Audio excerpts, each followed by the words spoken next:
When we ended part 4, the East India Company was gone. The British Crown now ruled India directly. The British Raj had begun.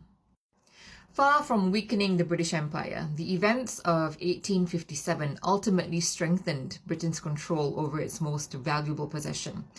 And for the next 60 years, the empire would continue to expand.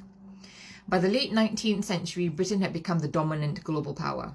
Its navy ruled the seas.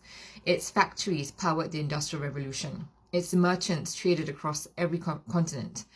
Its banks financed projects around the world. And its empire continued to grow.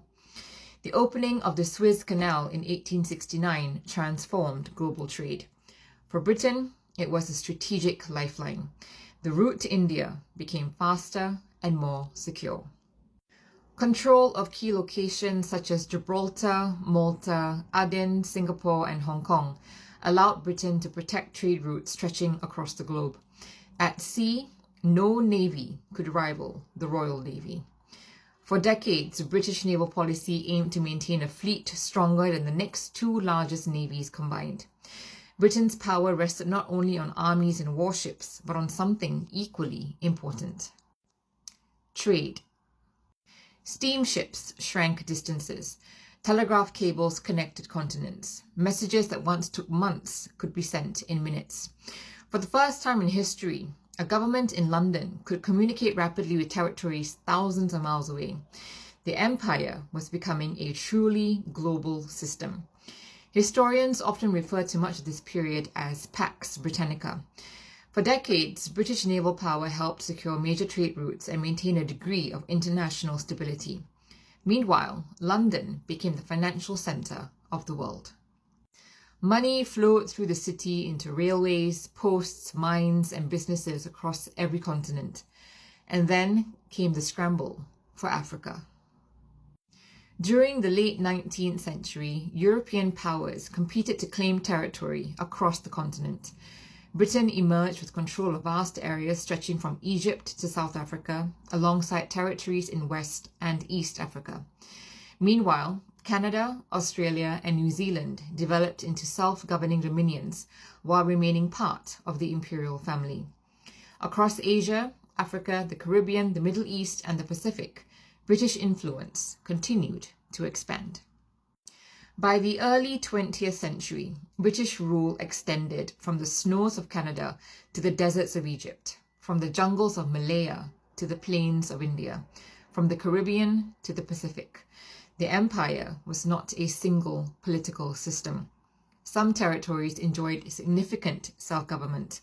Others were governed directly from London. Some were colonies. Others were protectorates or dominions. India itself contained hundreds of princely states that remained under local rulers while recognizing British authority. The empire's power was not built on military strength alone. It was also built on trade, resources, and wealth flowing through imperial networks that stretched across the globe. India supplied raw materials, taxes, and manpower. African colonies exported gold, diamonds, copper, cocoa, and other commodities. Caribbean colonies generated wealth through plantation economies. Critics argue this amounted to economic exploitation on a vast scale. Supporters point to trade, infrastructure, and investment that accompanied imperial rule. Whatever view you take, few historians dispute that Britain's global power was closely tied to the resources and wealth of its empire. Nor was the empire built by Britain alone. Millions of people across the empire served in its armies, worked in its industries, crewed its ships, cultivated its crops, and contributed to its success. The strength of the British Empire rested not only on London, but on hundreds of millions of people spread across the world. The empire's success was not experienced equally by everyone. The late 19th century also saw devastating famines in parts of India, with millions losing their lives. Historians continue to debate the extent to which British policies contributed to or worsened these disasters.